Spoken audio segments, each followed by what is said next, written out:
Capítulo 1. La visita. Entre mis amistades juveniles hay un personaje singular cuya historia merece ser rescatada del olvido. He hecho todo lo posible por ofrecer una descripción fiel, como corresponde a un testigo ocular, de al menos una pequeña parte de los extraordinarios acontecimientos ligados al nombre de Klaus Patera.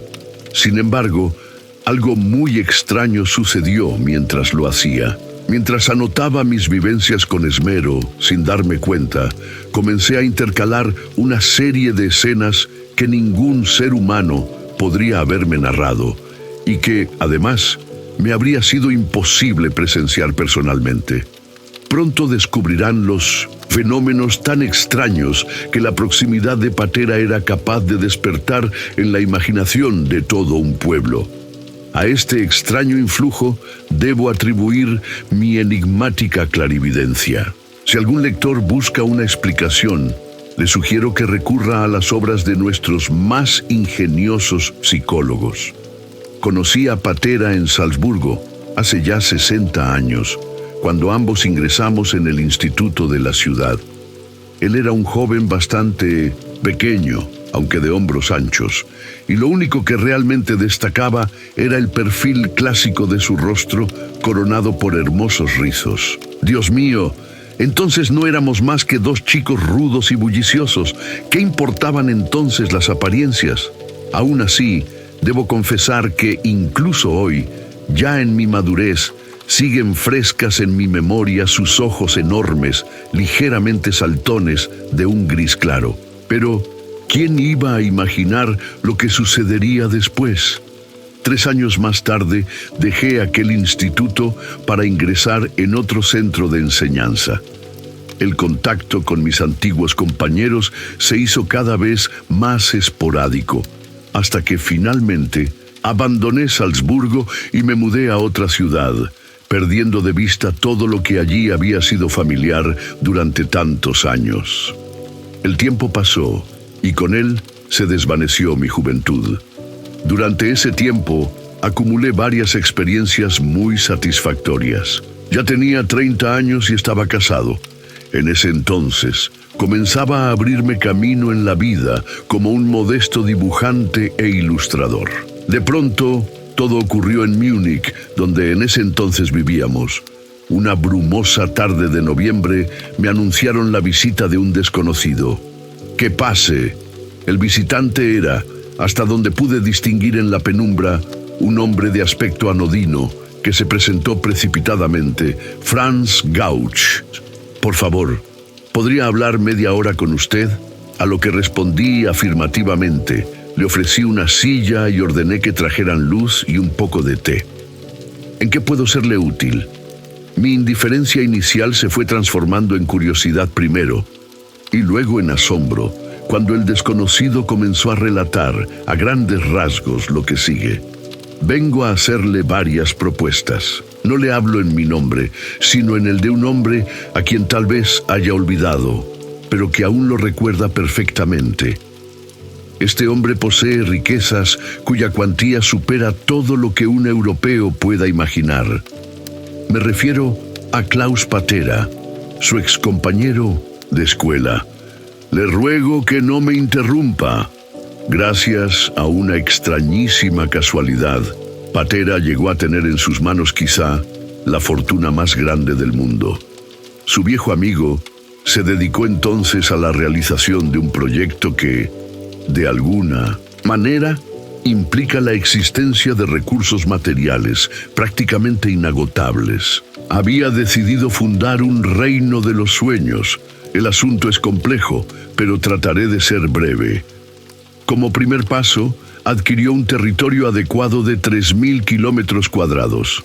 Una tercera parte de esta zona es montañosa, mientras que el resto incluye una llanura y una región de colinas. Grandes bosques, un lago y un río dividen y animan este pequeño reino. Luego fundó una ciudad y, haciendo frente a una necesidad inmediata, estableció aldeas y alquerías, pues la población inicial ya ascendía a 12.000 habitantes. Hoy en día, el reino de los sueños cuenta con 65.000 habitantes. El extraño señor hizo una breve pausa y bebió un sorbo de té. Yo permanecí completamente tranquilo y, aunque perplejo, me limité a decir: prosiga. Y entonces me enteré de lo siguiente. Patera siente una profunda aversión hacia todo lo que, en términos generales, se relacione con cualquier forma de progreso. Repito, contra todo lo que tenga que ver con cualquier forma de progreso, especialmente en el ámbito científico.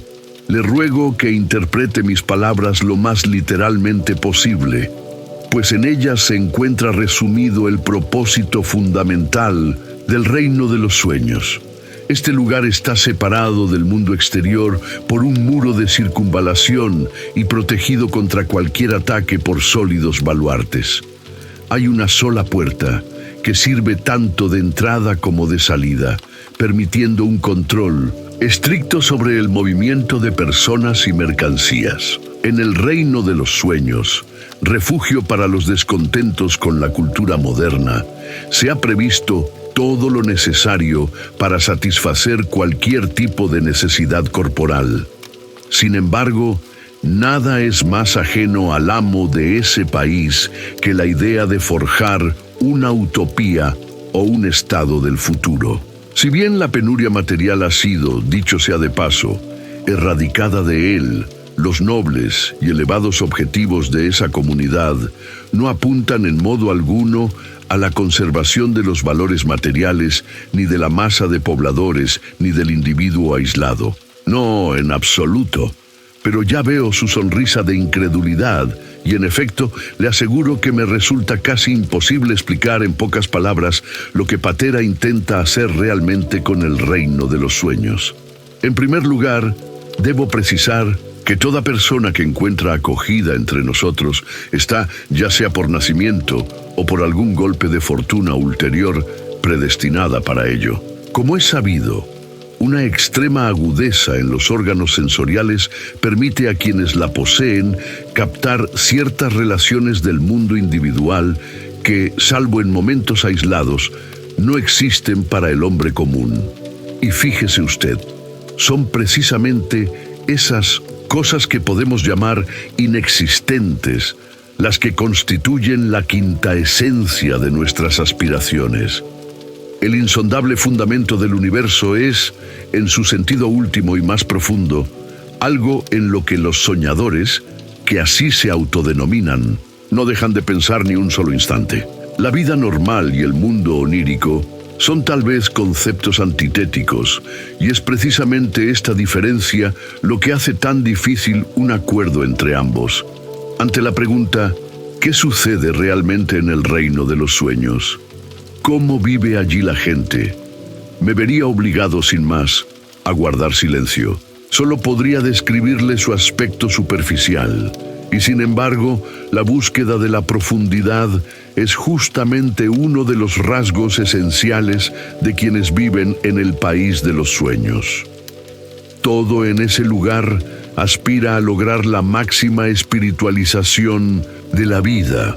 Las penas y alegrías de sus contemporáneos son totalmente ajenas al mundo del soñador, y es natural que así sea, ya que él mismo actúa según una escala de valores completamente diferente. Quizás el concepto que más se aproxime, al menos ilustrativamente, a la esencia de la cuestión sea el de estado de ánimo. Nuestra gente solo experimenta estados de ánimo, o mejor dicho, solo vive por estados de ánimo.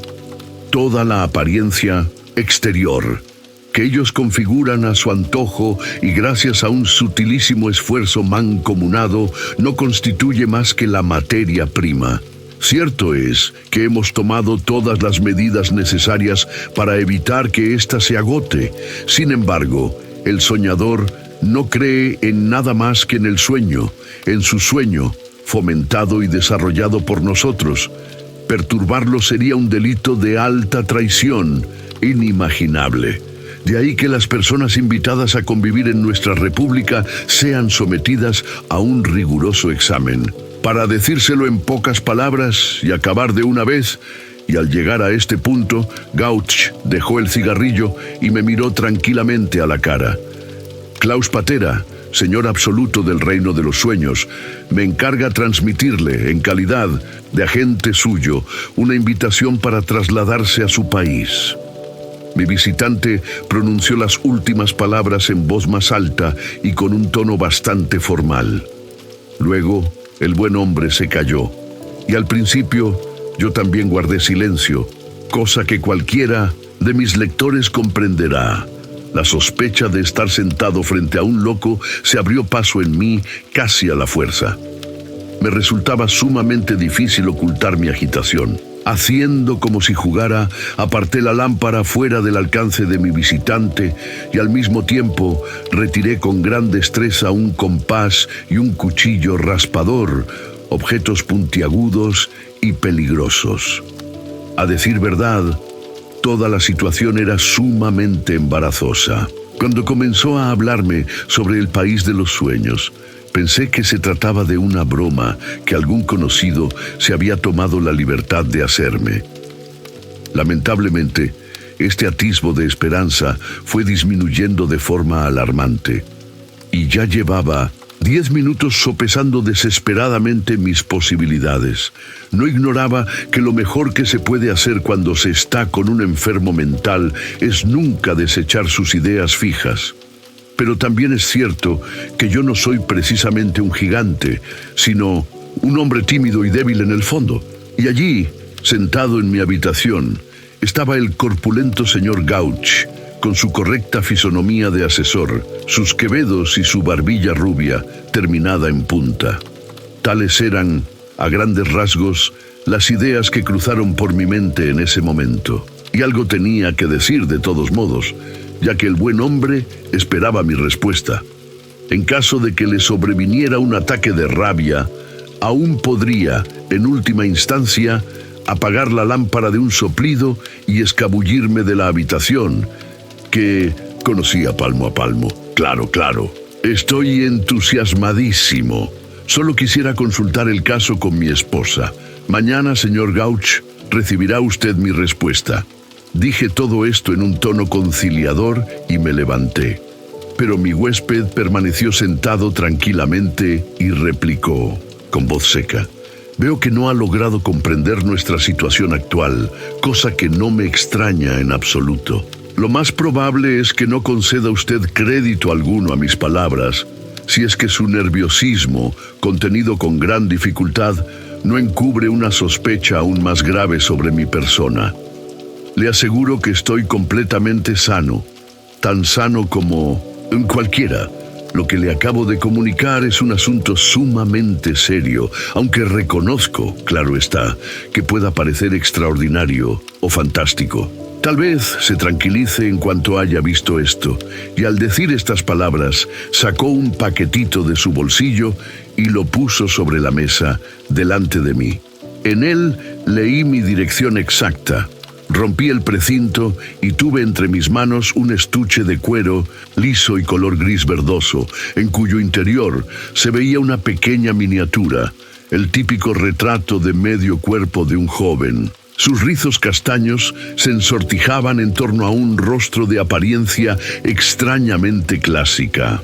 Grandes y clarísimos, los ojos me miraban fijamente desde la imagen. Era indiscutiblemente Klaus Patera. Durante los 20 años en que no nos habíamos visto, apenas había pensado alguna vez en este compañero de escuela, a quien daba por perdido. Al contemplar su retrato, de gran parecido con el original, el considerable lapso de tiempo se fue reduciendo en mi mente. Ante mí surgieron los largos corredores, pintados de amarillo, del Instituto de Salzburgo. Volví a ver al viejo conserje, el de la barba señorial, disimulada con gran dificultad por una elegante y bien cuidada barba. Me vi nuevamente en medio de los muchachos, entre los que también se encontraba Klaus Patera, deslucido por un rígido sombrero de fieltro que el estrafalario gusto de una tía adoptiva le había impuesto a la fuerza. ¿Dónde consiguió este retrato?, exclamé, con una involuntaria mezcla de curiosidad y alegría. Ya se lo he dicho, replicó mi interlocutor. Y su temor también parece haberse desvanecido, añadió con una sonrisa afable e inofensiva. Esto es un disparate, una broma, un infundio. Acerté a proferir entre risas nerviosas. En ese preciso instante, el señor Gauch me dio la impresión de ser una persona perfectamente normal y honorable. Estaba removiendo su té de una manera por demás circunspecta. Seguro que aquí se oculta algo extraño, pensé. Ya se aclarará. Todo más adelante. Naturalmente mi imaginación volvía a jugarme una mala pasada. ¿Cómo podía tan a la ligera tomar por loco a un hombre tan educado solo porque hubiera contado una historia semejante? En otros tiempos habría reaccionado con una dosis equivalente de buen humor. Dios mío, de modo que nos estamos volviendo viejos. Sentí que una alegría y serenidad absolutas volvieron a apoderarse de mí. «Me imagino que creerá usted en el retrato», dijo Gauch. «El amigo suyo que está ahí representado ha tenido los destinos más diversos. Solo aprobó algunos cursos en la Escuela Latina de Salzburgo. A los 14 años abandonó a su tía adoptiva y se dedicó a recorrer, en compañía de unos gitanos, Hungría y los países balcánicos. 2 años después llegó a Hamburgo. A esa altura trabajaba como domador, pero pronto cambió este oficio por el de marinero y se alistó como grumete en un pequeño barco mercante. De este modo llegó finalmente a la China. El barco estaba anclado, junto con otros muchos, a donde transportaba mijo y arroz para prevenir una carestía inminente. En cuanto terminaron las faenas de descarga, la nave tuvo que permanecer unos días más en el puerto, pues una serie de mercancías destinadas a Europa, cabello humano y un nuevo tipo de caolín, aún no estaban listas para el embarque. Patera aprovechó esos ratos libres para realizar numerosas excursiones a tierra firme. En una ocasión, salvó a una dama, ya mayor, de la aristocracia china de perecer ahogada. Habiendo resbalado en una zona pantanosa, la anciana señora habría hallado un trágico fin en cualquier canal del río de Cantón. Unos cuantos campesinos, de esos que llevan trenzas y casi nunca saben nadar, empezaron a agitar los brazos y a gritar, pero ninguno se atrevió a lanzarse a las oscuras y turbulentas aguas. Su amigo, un campeón en el arte del buceo, que casualmente pasaba por allí, saltó resuelto al agua y tras librar una ardua batalla con las olas, logró arrastrar a tierra a la ya inconsciente dama, que fue reanimada a los pocos minutos. Era la esposa de uno de los hombres más ricos del mundo. Este, un anciano débil y achacoso, al que trajeron presurosamente en una litera, abrazó al joven Salvador sin decir una palabra. Patera fue conducido luego a una gran casa de campo. Ignoramos los pormenores de aquella entrevista, pero el hecho es que He-Jong, que no tenía herederos, adoptó al pobre grumete como hijo suyo, instalándolo en su casa. Al cabo de otros 3 años, durante los cuales, y eso es todo lo que sobre ellos sabemos, realizó diversos viajes por regiones interiores y desconocidas de Asia, hallamos a Patera guardando luto por sus padres adoptivos. He-Jong y su esposa fallecieron el mismo día. El heredero se encontró así convertido en el único poseedor de tesoros fabulosos e inconmensurables. Y es entonces cuando empieza la historia del reino de los sueños, exclamé, aún presa de mi hilaridad. Decididamente se trata de una idea novedosa. Si usted me lo permite, se la transmitiré a un amigo escritor, ya que con ella puede hacer algo muy hermoso. ¿Me permite invitarle? Y ofrecí un cigarrillo al extraño visitante. Mi huésped agradeció, lanzó unos cuantos suspiros en forma mecánica y añadió luego, en un tono perfectamente claro y sereno: como ya le dije, tengo la franca impresión de que me está tomando por un embustero o un mitómano. Pero a fin de cuentas, no he venido para convencerle de la existencia misma del país de los sueños, sino para invitarle allí en nombre de alguien de mayor jerarquía. Hasta aquí he cumplido mi misión. Si usted no quiere otorgar el menor crédito a lo que acabo de decirle, yo tampoco puedo hacer nada por persuadirle. En todo caso, le ruego que me dé alguna constancia de haber recibido el retrato. Es posible que dentro de muy poco tiempo tenga que traerle nuevos recados. Gauch se levantó haciendo una ligera reverencia. Debo confesar que, dada la absoluta sencillez de su porte, no me pareció en modo alguno un embaucador. Yo seguía con el estuche entre las manos. Cuando volví a abrirlo, mis dedos toparon con una solapa de cuero que no había advertido antes. Debajo de esta había una tarjeta en la que, escritas con tinta, figuraban las palabras: «Si quieres, ven». Y nuevamente surgió en mi espíritu, como un leve y vaporoso ensueño, la imagen de un pasado ya bastante remoto. Exactamente así, desordenada y más bien torpe, plasmada en caracteres que tendían a seguir siempre rumbos diferentes, era la escritura de mi antiguo compañero de escuela. Desesperada, como en cierta ocasión la calificó un profesor. Aunque el trazo de las 3 palabras parecía esta vez más firme, el que las había escrito era, sin lugar a dudas, el mismo personaje. Un extraño malestar me invadió en aquel momento, mientras el hermoso rostro me lanzaba glaciales miradas. Era fácil dejarse embelesar por esos ojos en los que brillaba cierto encanto felino. Mi alegría inicial se había desvanecido, cediendo el paso a una extraña sensación de perplejidad. Gauch seguía allí de pie y esperaba. Sin duda, se percató de mi agitación interior, pues me observaba atentamente. Los dos guardábamos silencio. En el fondo, ningún hombre puede hacer caso omiso de sus impulsos temperamentales, los cuales siempre acaban determinando las manifestaciones de su personalidad. En la mía, que era abiertamente melancólica, el deseo y la apatía marchaban casi siempre juntos. Toda mi vida, y a veces cuando menos lo esperaba, he sido víctima de violentas fluctuaciones sentimentales. Esta particular disposición anímica, heredada de mi madre, era capaz de despertar en mí, de repente, tanto el más ardiente de los deseos como la más amarga de las depresiones. Si menciono este exceso de emotividad, es porque ayudará al lector a comprender mi comportamiento en muchas situaciones con las que a lo largo de los años me enfrentó la vida. Debo confesar que, en ese momento, la figura de Gauch me inspiraba ya plena confianza. Estaba seguro de que debía existir algún tipo de relación entre él y Patera, y que obviamente había algo de cierto en la historia del reino de los sueños.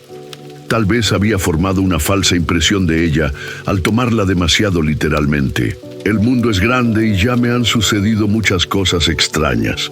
En todo caso, Patera era un hombre muy rico, y lo más probable es que esta vez se tratase de algún extraño capricho, alguna costosa manía que él respaldaba con generosidad. Para mí, como artista, una situación así siempre resultaba plausible. Obedeciendo a un súbito impulso, le tendí la mano a Gauch. Le ruego disculpe mi extraño comportamiento, pero ahora empiezo a ver más claro muchos aspectos. Su historia me interesa profundamente. Por favor, cuénteme más acerca de mi antiguo compañero de escuela. Y al decir esto, volví a empujar la silla hacia donde él estaba. Mi huésped se sentó y dijo con gran cortesía: «Desde luego, voy a completar mi información anterior y a contarle más sobre el país de los sueños y su enigmático amo. Soy todo oídos. Hace 12 años, mi actual amo vivía en la vasta región del Tien Shan, o Montañas del Cielo, en Asia Central, donde se dedicaba principalmente a cazar animales rarísimos que solo existían en aquellos parajes. Quería, entre otros, dar muerte a un tigre persa.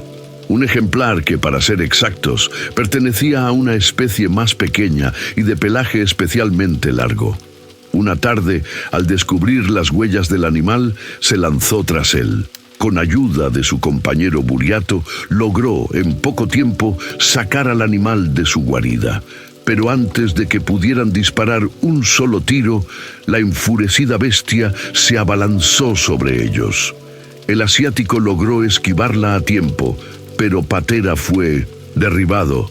Por suerte, su compañero aún pudo conjurar el peligro.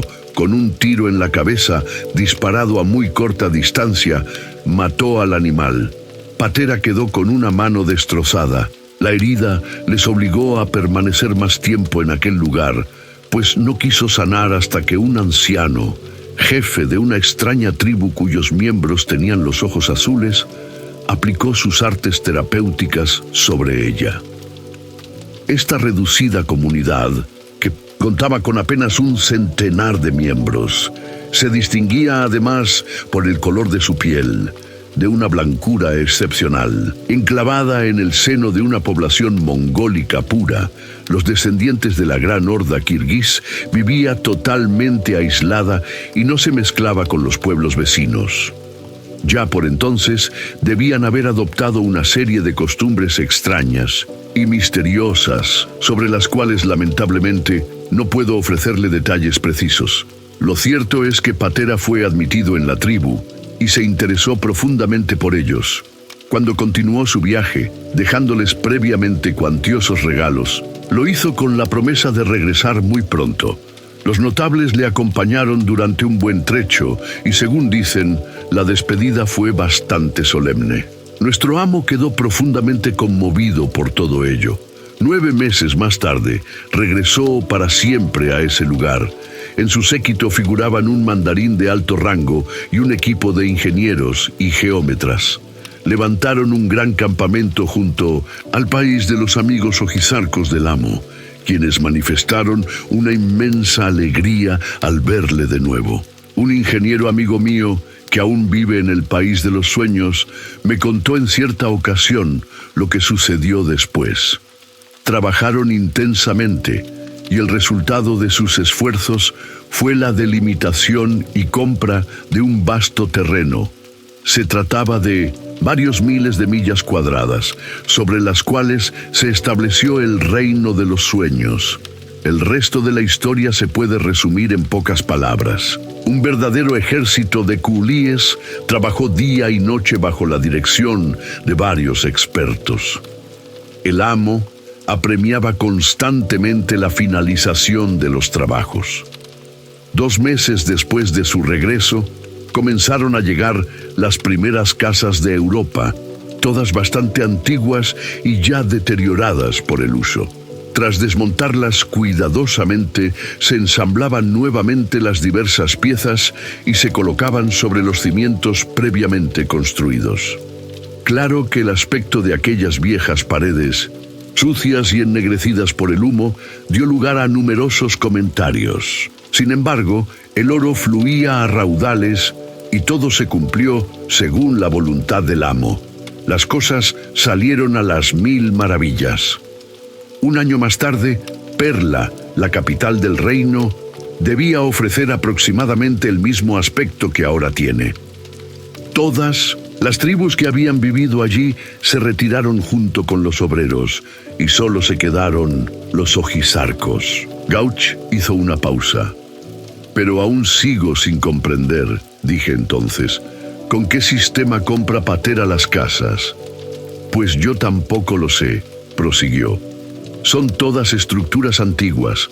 Algunas están incluso en estado ruinoso y carecerían de valor para cualquier otro, aunque también hay algunas sólidas y bien conservadas. En tiempos pasados se hallaban dispersas por toda Europa. Esas casas de piedra y madera que han venido desde los 4 puntos cardinales. El amo las solicitaba, una por una. Deben tener sin duda un valor muy especial para él. De lo contrario, no habría invertido tantos millones en adquirirlas. Pero, por amor de Dios, ¿cuánto dinero posee este hombre?, exclamé asustado. ¿Quién podría decirlo? Fue la melancólica respuesta. Yo llevo 10 años a su servicio y con toda seguridad he pagado cerca de 200 millones en diversas adquisiciones, indemnizaciones, gastos de transporte y otros conceptos. Hay agentes como yo en todas las regiones del mundo. Nadie puede formarse ni siquiera una idea aproximada de la fortuna de Patera. Lancé un suspiro. Mi estimado señor, yo le creo, pero no entiendo nada. Todo esto me parece tan enigmático. Pero cuénteme cómo se vive allí. Intentaré explicarle muchas cosas. Contárselo todo sería imposible, ya que nos faltaría tiempo para ello. Además, yo no vivo permanentemente en el reino, sino que solo voy en ciertas ocasiones. Dígame, ¿sobre qué aspecto desea que le oriente? A mí me interesaban, claro está, los problemas estéticos, por lo que Gauch me contó lo que sabía sobre la situación del arte en el reino de los sueños. No poseemos museos especiales, galerías de arte o cosas por el estilo. Las grandes obras de arte no están reunidas en colecciones, pero en forma aislada podrá ver más de una pieza extraordinaria. Todo es compartido, por decirlo así, al ser puesto en uso. Además, no recuerdo ningún caso en que hayamos adquirido un cuadro, un bronce u otro objeto artístico de origen reciente. Los años 60 del siglo pasado constituyen el límite extremo. Quisiera hacerle notar a propósito que hace unos años envié personalmente una caja con buenas pinturas de maestros holandeses, entre ellas 2 Rembrandts, que aún deben estar allí. En general, Patera es más un coleccionista de antigüedades que de obras de arte, y lo es, además, en gran escala.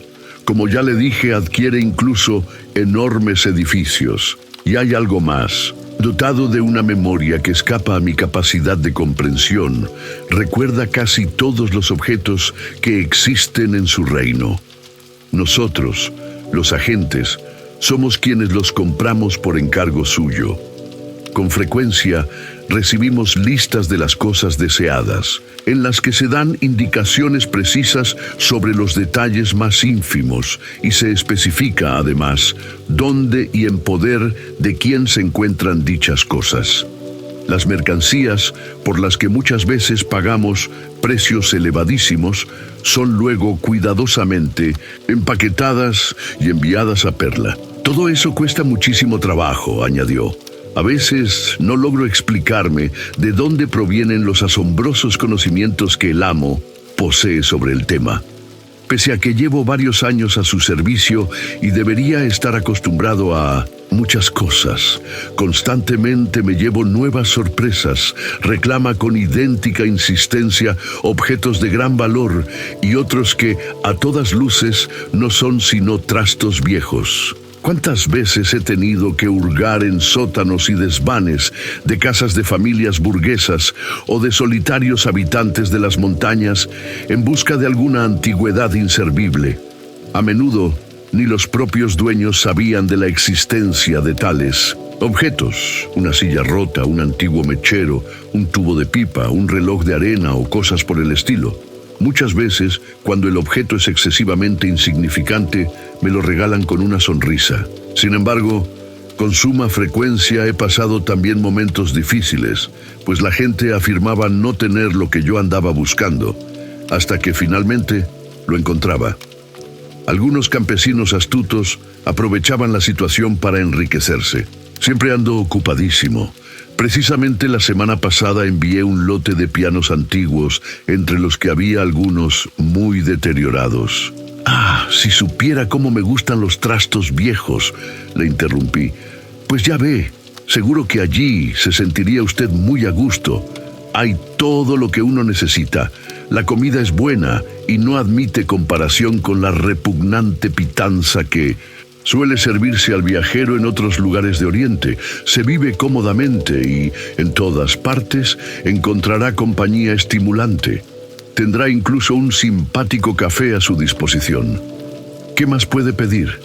«Tiene usted razón», exclamé. Entusiasmado. No hay nada mejor que una vida simple y bien organizada. Pero, ¿y la gente, los habitantes? ¿A quién puede uno conocer allí? El agente carraspeó ligeramente. Sus gafas brillaron por un instante y prosiguió. Es verdad, todavía no le he hablado de los habitantes. Pues verá, como en todas partes, hay gente encantadora entre ellos. Por ejemplo, en primer lugar, cabría mencionar una clase media sólida e instruida. Luego tiene usted numerosos funcionarios. Y también una importante casta militar, gente amable, oficiales en su mayoría. Tampoco hay que olvidar un gran número de eruditos, tipos originales y finalmente toda una serie de personajes difíciles de definir. Pintores, profesionales independientes, etc. Como en todas partes. Y sobre todo mi amigo, el amo. Le interrumpí. A él no lo verá usted muy a menudo. Patera es un hombre sumamente ocupado y siempre está abrumado de trabajo. Piense usted en su responsabilidad. En cuanto al resto, toda esa gente encaja perfectamente dentro del conjunto, añadió rápidamente. Hasta donde sé, usted fue elegido porque algunos de sus dibujos impresionaron favorablemente al amo. Como ve, ya no es del todo un desconocido. Eso sí, para conservar al máximo la pureza de nuestro modo de vida, es indispensable mantener aquel estricto aislamiento del mundo exterior que he mencionado antes. Solo así encuentra su plena realización la sutil política del amo. De hecho, hasta la fecha se ha conseguido mantener alejados del país a quienes no convenían. Entusiasmado, aprobé todas estas ideas, pues ya estaba decidido a aceptar la invitación. En el fondo, esperaba obtener una rica cosecha artística de aquella aventura. Qué cosa tan débil e insegura es el corazón humano. Si en aquel momento, cuando surgió en mí la idea de aceptar la propuesta, hubiera tenido el más ligero presentimiento del destino que me aguardaba, la habría rechazado y probablemente sería hoy un hombre muy distinto. Llegado a este punto, debo mencionar que, precisamente aquel año, estuve a punto de dar cumplimiento a uno de mis más caros anhelos. Era un viaje a Egipto y a la India que por razones financieras no había podido llevar a cabo hasta entonces. Mi esposa acababa de entrar en posesión de una pequeña herencia y pensábamos invertir el dinero en aquel viaje. No obstante, como siempre sucede en la vida, las cosas no salieron como habíamos planeado. Cuando le conté estos planes a Gauch, se hizo enseguida portavoz de mi propio deseo. Haga simplemente un cambio en su itinerario. En vez de ir a la India, viaje al reino de los sueños. Pero ¿y mi esposa? No quisiera viajar sin ella. Tengo instrucciones para invitarla también a ella. Si hasta el momento no había mencionado este detalle, aprovecho la ocasión para hacerlo ahora. Ya solo quedaban unos cuantos puntos por aclarar. La constitución ligeramente enfermiza de mi esposa no podía en realidad tolerar las fatigas que suponía la realización de un viaje tan largo. Le ruego no se preocupe por eso, dijo el agente en tono tranquilizador. El estado general de salud de nuestra población es excelente. Perla está situada en la misma latitud que Múnich, pero su clima es tan suave que incluso las personas de temperamento más nervioso se sienten extraordinariamente bien en poco tiempo. Muchos de los que viven en el reino de los sueños han sido, en otros tiempos, huéspedes asiduos de diversos sanatorios y casas de salud. Entonces, la cosa cambia.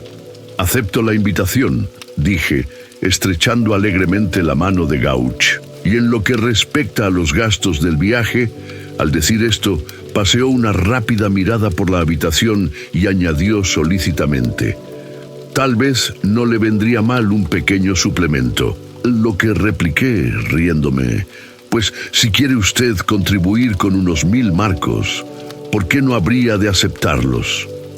El agente se limitó a encogerse de hombros, sacó su libro de cheques, escribió unas cuantas palabras apresuradamente y me entregó la hoja. Era un talón del Reichsbank por valor de 100.000 marcos. Cuando oímos hablar de algún hecho maravilloso y muy alejado de la experiencia cotidiana, siempre nos queda la sensación de una duda no resuelta. Y está bien, que así sea. De lo contrario, seríamos un simple objeto de diversión para cualquier hábil cuentista o para el primer embustero que se nos presentase. Por esta razón, un hecho produce un impacto mucho mayor que el que deja un relato. Tal era mi caso. En cierta medida, Gauch se había hecho ya depositario de toda mi confianza, pero en cuanto vi y tuve entre mis manos aquella inmensa suma, para mí una auténtica fortuna, experimenté una sensación extrañísima. Un ligero estremecimiento sacudió mi cuerpo y con lágrimas en los ojos le dije: «Estimado señor, usted disculpe, pero me resulta difícil encontrar las palabras adecuadas para testimoniarle mi gratitud.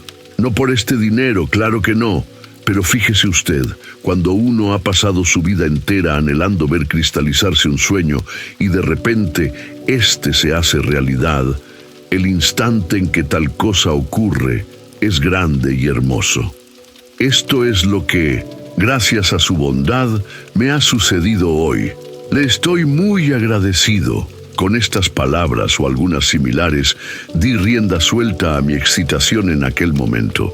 Gauch, que según me pareció también había adoptado una actitud muy seria, me respondió con gran delicadeza: «Mi estimado señor, yo solo cumplo con mi deber. Si con ello puedo hacerle feliz, me sentiré doblemente satisfecho.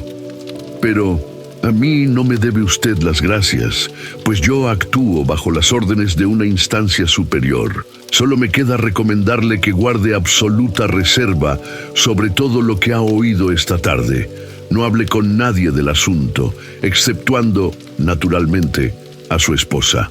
Yo no sé a ciencia cierta qué consecuencias podría traer la violación de las normas que hemos adoptado, pero el poder de Patera es grande y él mismo desea que la existencia del reino de los sueños se mantenga en secreto.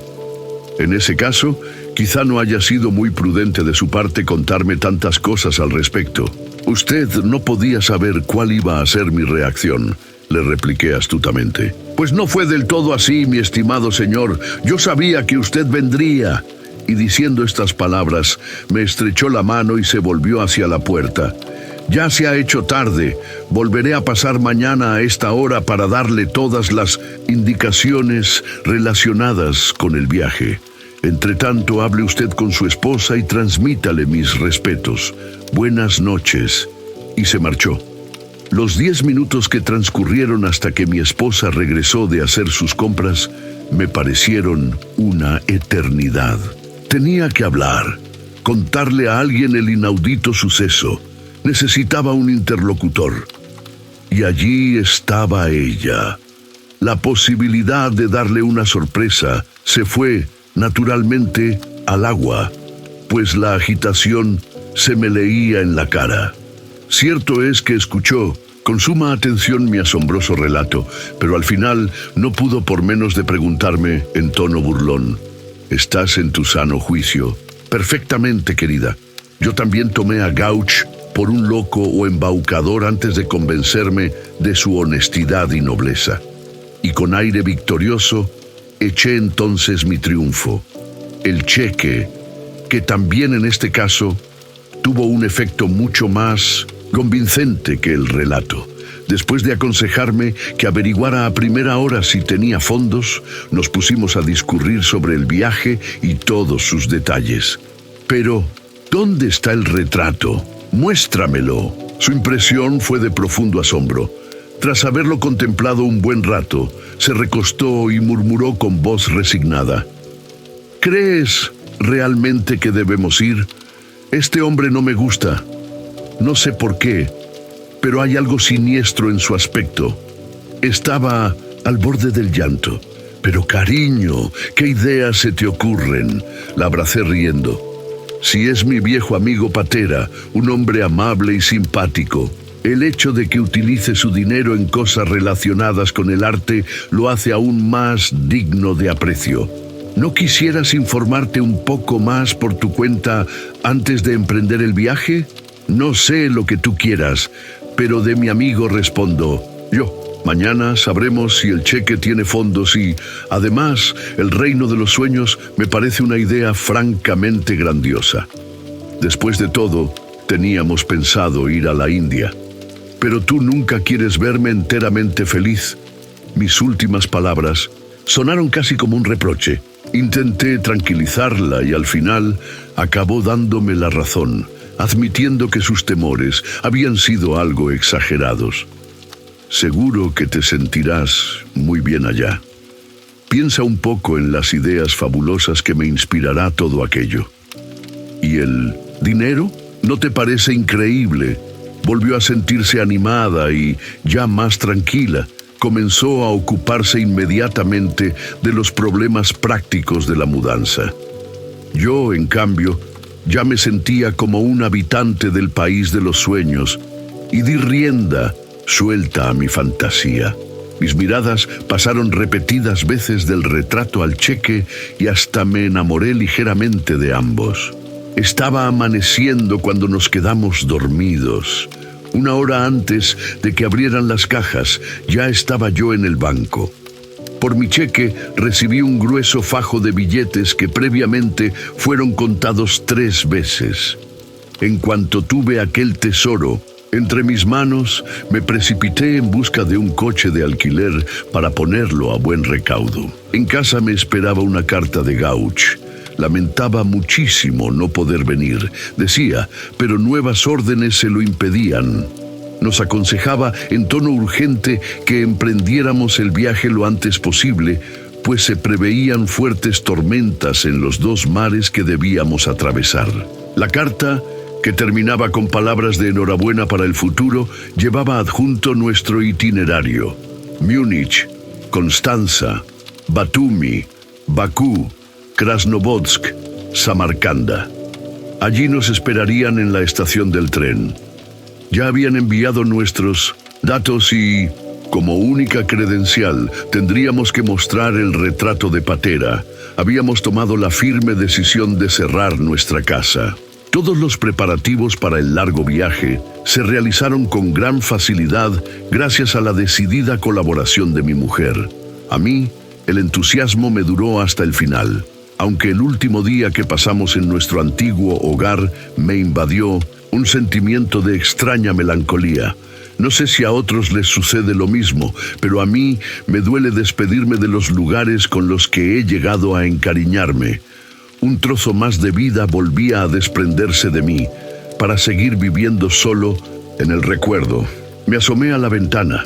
Afuera ya había oscurecido y un frío otoñal lo invadía todo. El ruido de la gran ciudad llegaba amortiguado a mis oídos. Un sentimiento de tristeza embargó mi corazón y me puse a mirar fijamente el cielo nocturno, sembrado de diminutas estrellas.